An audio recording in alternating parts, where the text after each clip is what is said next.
The life and sad ending of Esther Rolle. Esther Rolle was born November 8, 1920 in Pompano Beach, Florida. She was the 10th of 18 children who included siblings and fellow actresses Estelle Evans and Rosanna Carter. Rolle graduated from Blanche Ely High School in Pompano Beach, California.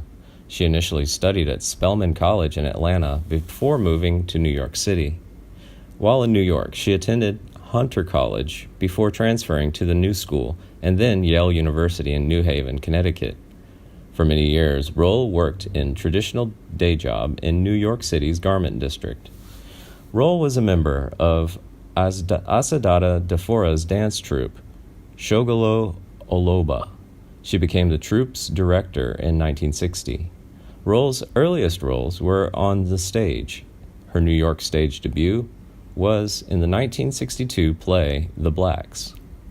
She was often cast in plays produced by Robert Hooks and the Negro Ensemble Company.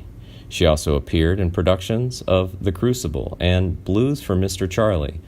Rolle's most prominent early role was as Miss Maybelle in the 1973 Melvin Van Peebles play Don't Play Us Cheap.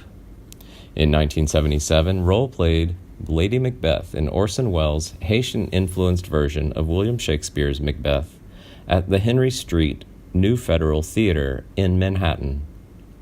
In her television career, Rolle is best known for her television role as Florida Evans, the character she played on two 1970s sitcoms. The character was introduced as Maud Finlay's housekeeper on Maud for 2 seasons, 1972 to 74, and was spun off in the show's second season into Good Times, a show about Florida's family, for 5 seasons, 1974 to 77, and 1978 and 79. Rolle was nominated in 1975 for Best Actress in a Musical Comedy Golden Globe Award for her role in Good Times. Rolle was 19 years older than the actor John Amos, who played her husband, James Evans. The James Evans character was only added after Esther Rolle fought hard for a father figure and husband to be added to the show. Rolle had fought for the father character on the show, more relevant themes and scripts, and was unhappy when the success of Jimmy Walker's character, J.J. Evans, which she believed took the show in a frivolous direction.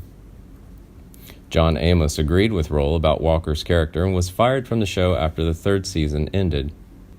Later on, in a standoff with the Good Times producer Norman Lear, Rolle also quit when her contract ended. Although the show continued without her for the 5th season, she returned for the show's final season. In 1979, she won an Emmy for her role in Summer of My German Soldier, a made-for-television movie. Among her guest star roles was one on The Incredible Hulk in an episode entitled Behind the Wheel, where she played a taxicab business owner. In the 1990s, Rolle was a surprise guest on RuPaul's VH1 talk show. Her Maude co-star, Bay Arthur, was also a guest, and Rolle was brought out to surprise Arthur.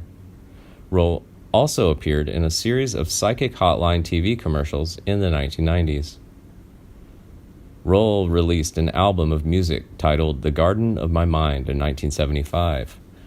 Her first screen appearance is a small uncredited role in To Kill a Mockingbird from 1962, and she later appeared in Gordon Parks' The Learning Tree, 1969. Esther Rolle appeared early in her career in the film Nothing But a Man, 1964. After Good Times ended, she appeared in a number of made-for-television movies and films, including Driving Miss Daisy and My Fellow Americans.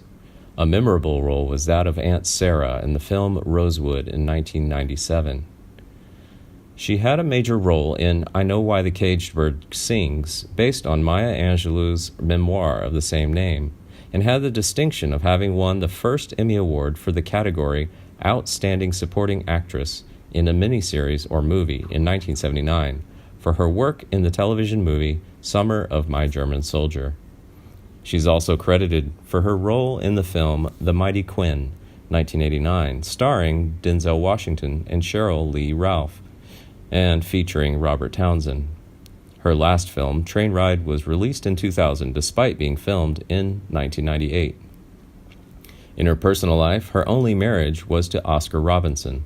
The two were married from 1955 to 1975, and they had no children. Afflicted with diabetes, Esther's health failed in the 1990s toward the end of her life, and she was on kidney dialysis.